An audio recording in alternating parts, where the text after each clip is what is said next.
What's up? This is Beard slash Tom slash Wrangler of Octopi. I'm going to do a draft recap here because CO says that I should.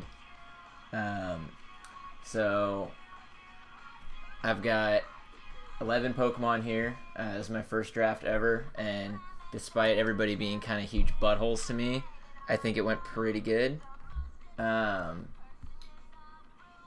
And when I say huge buttholes, I mean like literally half my picks. The other people in the league were like, hey, look what he picked, fart knocker, blah, blah, blah. You know what?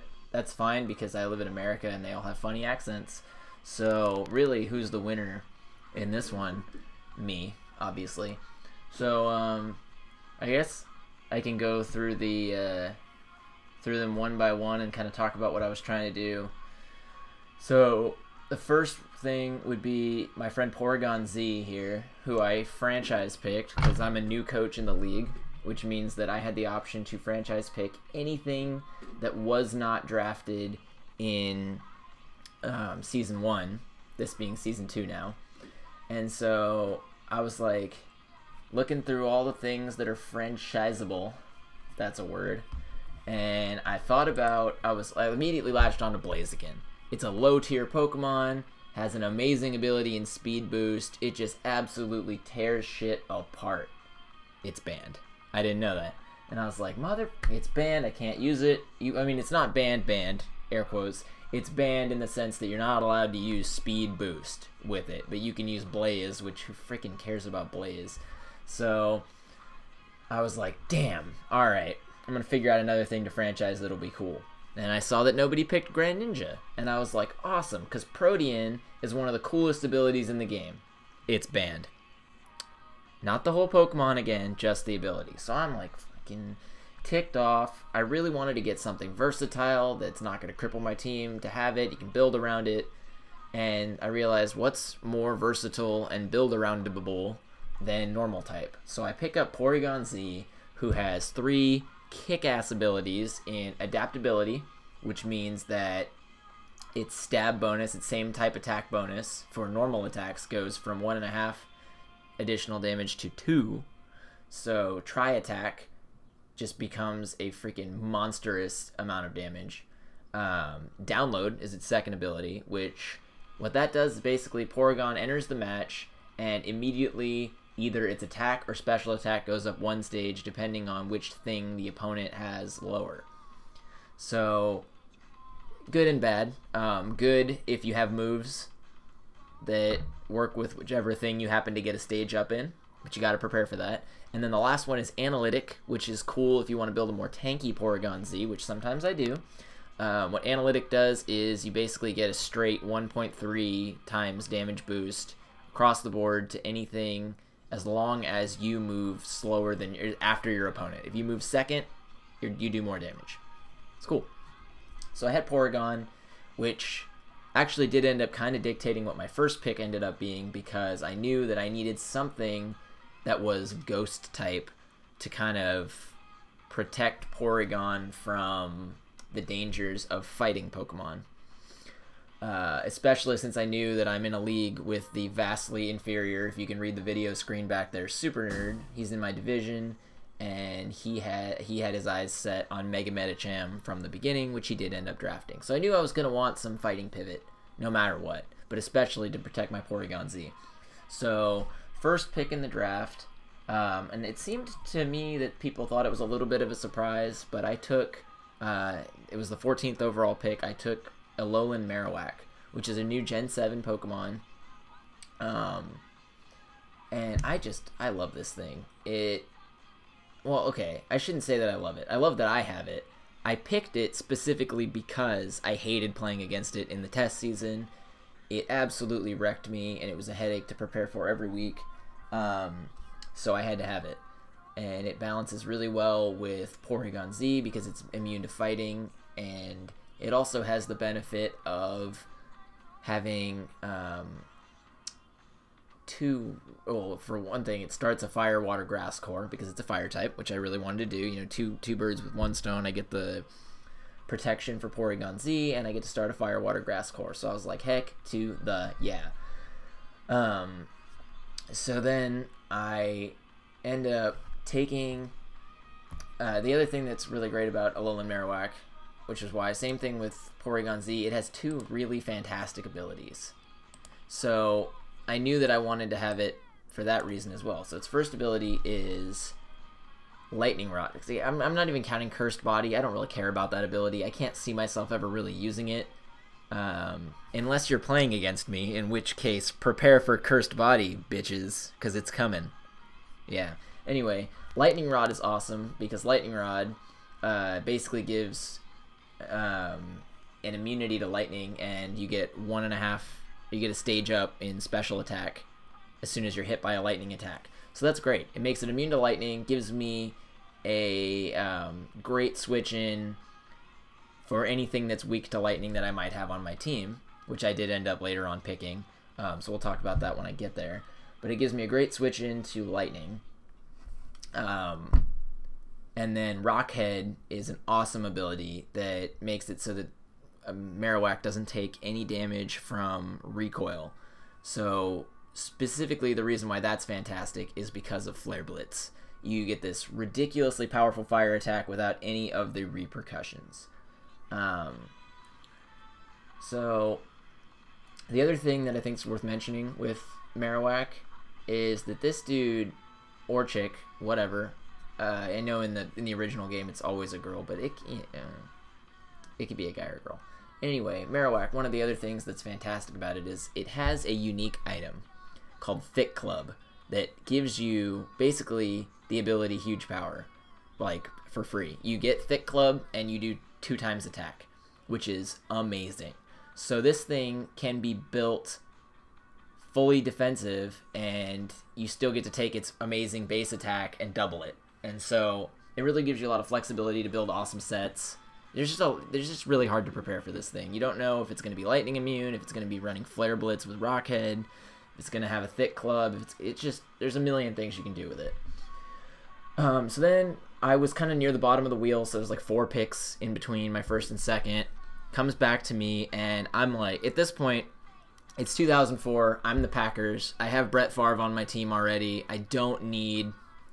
I wasn't even targeting the next pick that I took at all, but there was just, it made no sense to me that it was still available. I couldn't believe it. So I was like, well, I got to take Aaron Rodgers, right? He's sitting right there. He was so high on my draft board. So I picked up Tapu Koko. It's one of the 3 Island Guardian Pokemon introduced in Generation 7. And this thing is a headache in a stupid little outfit. Like, it is just absolutely ridiculous. It's fast as balls. As you can see if you look at the chart over here, it has 130 base speed and 115 attack, 95 special attack. So the speed is really the biggest thing, and then it's kind of average across the board, which is great. Great. It gets a good move set. It can do a lot of things: Volt Switch, Thunderbolt, Fairy attacks. It gets priority. You just never know what to expect with Tapu Koko, and it can do a lot of things that are very good. And it's just a headache. And the theme here, really, with these first 2 picks was that CO had them on his team in the test season, and I hated seeing them. So I had to have them on my team. And so that's what ended up being the first 2 picks that I made. And then I kind of built around that for the rest of the draft. So we came to... and I should mention that... really only one ability for Tapu Koko that's worth using in singles. It creates what's called electric terrain, makes electric moves even more powerful, which gives the Stab Thunderbolt that Tapu Koko does devastating effect, and then it also makes it prevents anyone from falling asleep on the field. So that's pretty cool.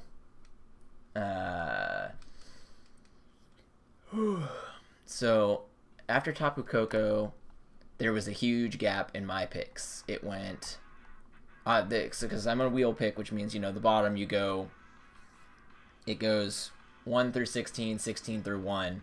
So for me, there was a gap of about 30 picks between my second and third round picks, right? And I had my eye on Ferrothorn. So to give you an idea here, I picked Tapu Koko at number 19. And my next pick was 45. So huge gap.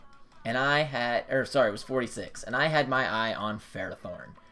Penciled it in, I wanted Ferrothorn. This Ferrothorn is a ridiculous Pokemon. It's got a great typing. It can do everything. It is just a headache to prepare for. Great stats, and I wanted it on my team. It paired so well with, you know, starting a Fairy Steel Dragon Core. It paired with the grass component of a Fire Water Grass Core with Marowak. It was all these things that I wanted. It was my ideal Pokemon for that third pick. I almost took it with the second pick. That was what I was gonna do, but then Koko was available. So anyway, we come all the way around. I'm getting excited. It's not getting picked. I'm 46th. 45 comes, and fucking Danny drafts my Ferrothorn. And I lost my goddamn shit. Okay? Lost my shit. Gone. No more shit. Gone. So, as you can see, there's no Ferrothorn on this little Pokemon Stadium thing that I have going on here.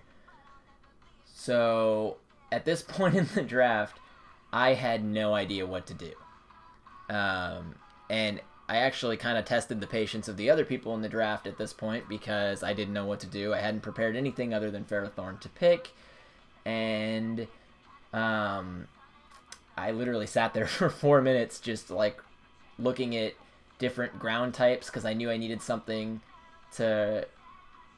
different ground types. I needed protection for against lightning or flying types because I knew that I had already picked Marowak and Koko that were both ground. So I'm looking at every flying Pokemon in the game. I have no idea what to do. And so finally they're starting to count down. They're literally on the draft chat going 30, 29, 28. And I'm like, fuck. Okay, Decidueye. So I picked Decidueye. To be perfectly honest, the reason I picked Decidueye is because it looks like a bird and I assumed it was a flying type. I forgot that it's grass ghost. It actually fits really, really well in with the core I was trying to build with Marowak, though. Even though they're both weak to ghost, they complement each other insanely well, and Decidueye is just one of the coolest Pokemon in the game. And it once again fits into the theme of picking things that CO made me afraid of. So... things to say about Decidueye, it has a custom move, or not a custom move, but it has like a signature move called Spirit Shackle. And this move is freaking dope. What it does is, it's a ghost type move, it's physical, it does a lot of damage, and it locks the opponent into the fight, which basically gives you the opportunity to take things that Decidueye has the advantage over and lock them into place and just sit there and chip away at them. And, you know, it can be a really methodical killer. It can roost. It can, you know, do a lot of things that just chip away at an opponent that can't leave. And it's really, really difficult to deal with from an opponent standpoint, especially because of all the different sets that Decidueye can bring. It's, you know, it's got decent speed. It's got solid defense. It can be a split attacker or physical or special. There's a lot of things that it can do. It's far and away the best starter in this generation. So I was happy to be able to get Decidueye, even though, like I said, it was kind of a what do I do pick, because I didn't know what I was gonna do. So then I only had like 4 picks in between for my next one, and at this point I decided it was early enough to take a Pokemon I had my eye on, and then I got... this is the first one where I got really made fun of by other people in the draft, which, whatever. That was... I decided to pick Mantine. So... or Mantine, I don't know. But I drafted it. It got moved up to Tier 3 this season. Used to be a Tier 5.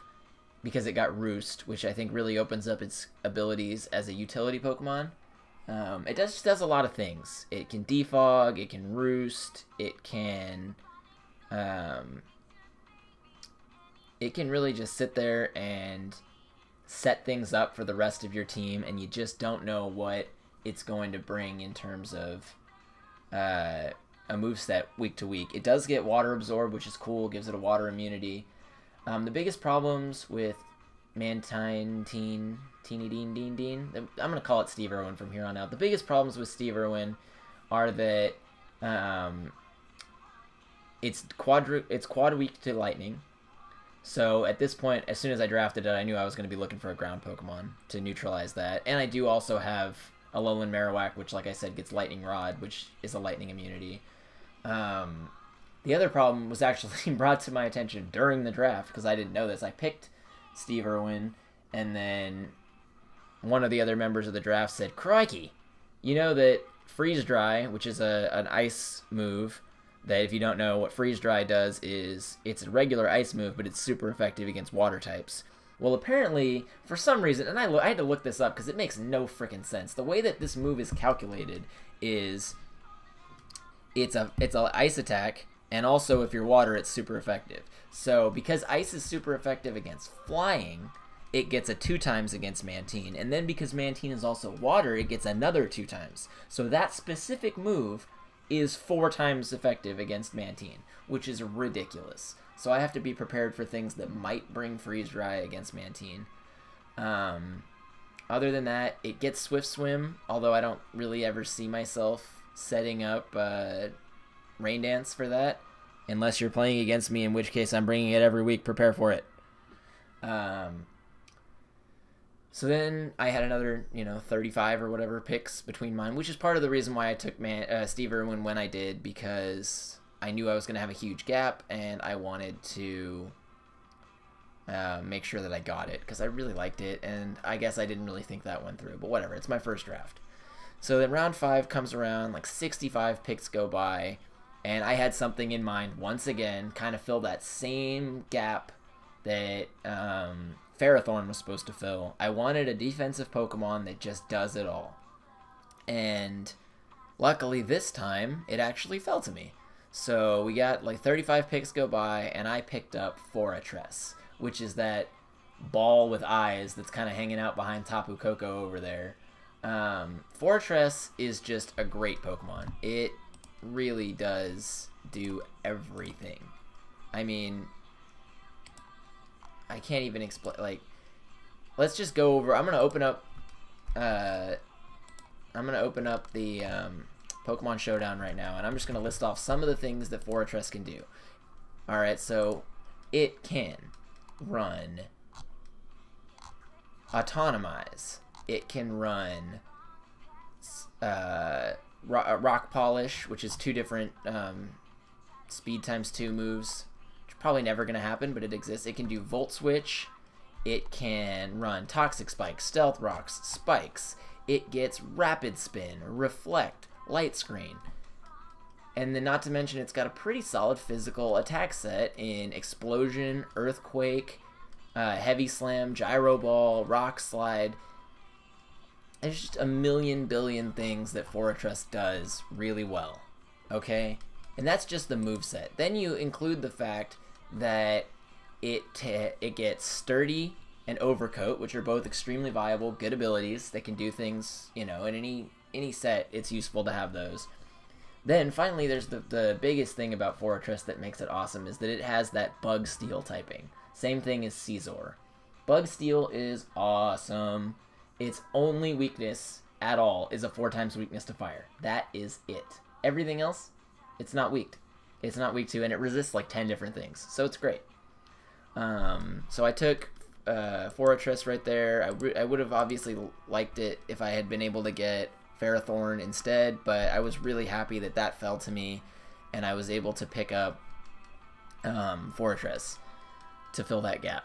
So then I had 4 picks again, because like I said, it's the wheel, so I get to do 2 close together and then a big gap. And I knew I wanted to try and pick up something that had power and ground type. And I was looking at Mudsdale. I was. And the thing about Mudsdale is that it's a tier 3. And if you're looking at my team, I believe Mantine, Decidueye, Fortress, and Porygon Z are all tier 3s. So I really couldn't take another tier 3. I had a tier 2 slot open, which is a free slot because of the way our draft works, and I needed to take something in tier 2 that has power and has a ground type. So I did my looking around, and I found Diggersby, which apparently is a meme, and I was made fun of again because they couldn't stop going Diggersby, dough, in that weird voice. Oh, my cat's coming in. Hi, Stinky. You're perfect. Anyway, CO will love that she made another appearance on one of my videos. So Diggersby is a normal ground type, which is actually pretty solid typing as far as all things go. It has a great moveset. You know, it can do all of the things that a physical ground attacker should be able to do. But the main thing that sets Diggersby apart is the fact that it has the hidden ability Huge Power, which, just like the Thick Club does for Marowak, Huge Power immediately doubles Diggersby's attack. And it's a great attack stat. If you look over on the right side of my video where you can see the stats for each of these Pokemon, Diggersby's attack... Okay, it's not that great. I'm wrong. I don't know my own Pokemon that well. But even at a base 56, it's got solid defense and speed and HP, so it can take hits, and then when you double the attack with Huge Power, it's got the potential to do a lot of damage to a lot of things. So that was really important, and because I had just taken Mantine, I needed something that was going to be able to neutralize electric attacks. Couldn't just have one electric switch in, because that basically... If my only electric switch in was Lightning Rod Marowak, then it kind of makes my Marowak one-dimensional, because I can only bring Lightning Rod if I bring Mantine. Steve Irwin. So I got Diggersby, and he's got the ability to do a lot of the things that I needed. He fit in really well with the team to be able to just, you know, be a pivot for Mantine, Steve Irwin team, and to be able to fire off really powerful earthquakes with Huge Power. So then I had another huge gap after my round 6 pick of Diggersby. 35 picks, and at this point in the draft, because of the way that our draft works, I had 0 remaining points, and I still had a pick to make. And I really wanted, and I noticed that at this point in the draft, there were 5 other coaches, I believe, who had not yet picked a Mega Pokemon. And so I was like, son of a bitch, I better get out on the front of this wave of people picking Mega Pokemon, because I might not get the one that I want. So, as I always do in these situations, I fell back on things that I remember CO telling me. And I remember CO telling me how much he loves Mega Absol. So, when my round 7 pick came up, I picked Mega Absol. It's a straight dark type with a ridiculous attack stat of 165, decent special attack and good speed. Hi, Stinky. Thank you for jumping into my lap. It neutralizes Psychic. It's immune to it, which is a great, pivot for anything that I might have that's weak to Psychic. Although I didn't really end up with very many things that are weak to Psychic. I think I only have one.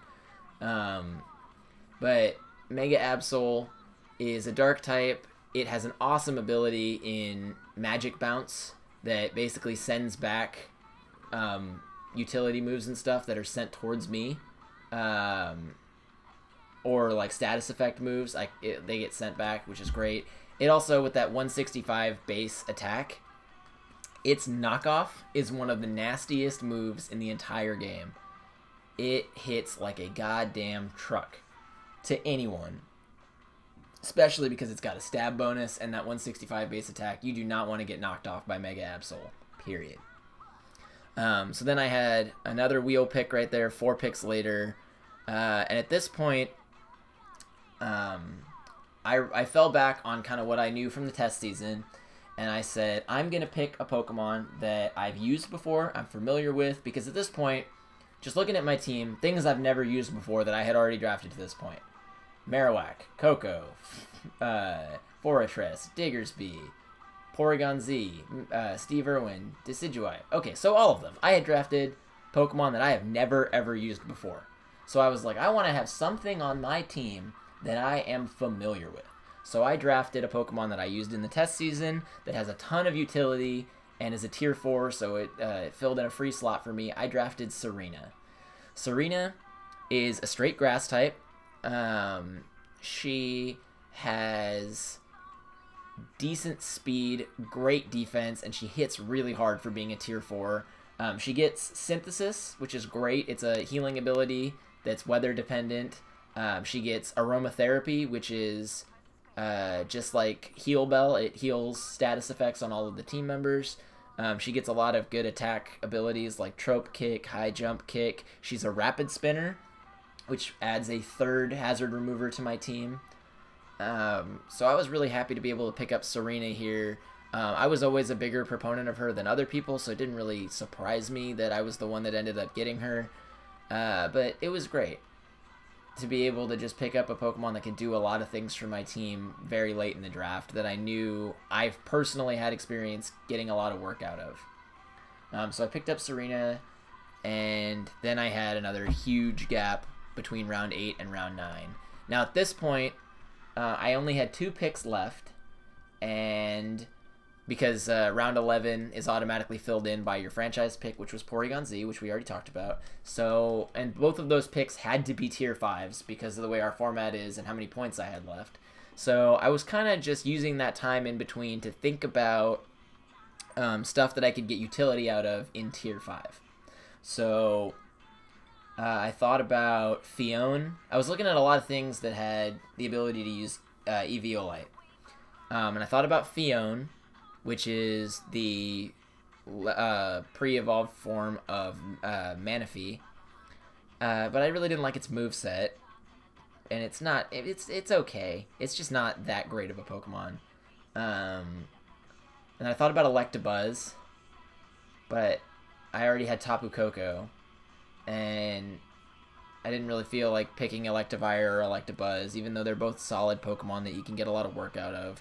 I thought about Bibarel, which is, or Barbarel, I don't know, but it's a great Pokemon. It's got a solid ability in Simple that allows it to do 4-stage Swords Dances, and it gets Aqua Jet, which is just brutal, but I decided against that as well. And I decided to, once again, fall back on things that I've learned from CO, and I decided to pick up a Pokemon with an incredible typing that has the ability to run Eviolite and get near base 140 in both defensive stats with Eviolite and do a lot of things. So I'll admit, part of it was because I was still a little sour about getting sniped on Ferrothorn. So in the 9th round, I picked up Ferroseed, which is Ferrothorn's smaller form. It has 91 and 86 in its defense stats, which is really good for, being a Pokemon with 305 total. It has more than half of its, almost 2/3 of its stats are in defense. And then with Eviolite, it becomes basically a wall. And it has a base 10 speed, which is actually useful because it's even slower than Ferrothorn, which means that Gyro Ball will hurt like a bitch if I decide to run it with that. And then Grass Steel is just a great typing. It only has 2 weaknesses, and it's resistant to a ton of stuff. So it's a great pivot for a lot of things. It did give me a 4th fire weakness, which is a little bit of a thing, but I've got a lot of good pivots to get around that, so I'm not too worried about that. I just really wanted to have something that I thought I could get defensive utility out of in the 5th round, in the 5th tier, especially something that can do a lot of the things that Ferroseed can do, which is hazard setup. So I did that. And then it came time for my last pick, and I really didn't know what I was going to do. I kind of thought I was going to take Fione, honestly, and I wasn't in love with that pick. If I had picked it, I probably would have ended up trying to swap it for a free agent. But luckily, Fluka did me a solid and reminded me that Alolan Raichu is useful in exactly one situation, and that is when it is paired with Tapu Koko, which I already have. Because Alolan Raichu's ability is called Surge Surfer, and inside of Electric Terrain, which is created every time Tapu Koko joins the match, Alolan Raichu's speed is doubled, which means that it gets the benefit of those ridiculous stab Thunderbolts inside Electric Terrain. It gets to go twice as fast, and it becomes a budget special sweeper in a hurry. So overall, I'm really happy with my team. I got because of Pharaoh Seed and Fortress and Porygon having limited weaknesses, I was able to have a team that really has a good distribution of weaknesses. And I just think that there is, like, looking at this team, I wouldn't want to be the person that has to prepare for it every week, because there's really nothing on my team that I think has a guaranteed set that you can expect to see from it every time it comes up. There's just a ton of variability here, top to bottom, and I think that I'm going to be able to get value out of every single pick that I made, which is really all you can hope for. So we'll see if I still think that after the first week when I have to play CO and he destroys me. But yeah, so that was my recap of my first ever draft, and Nerd sucks.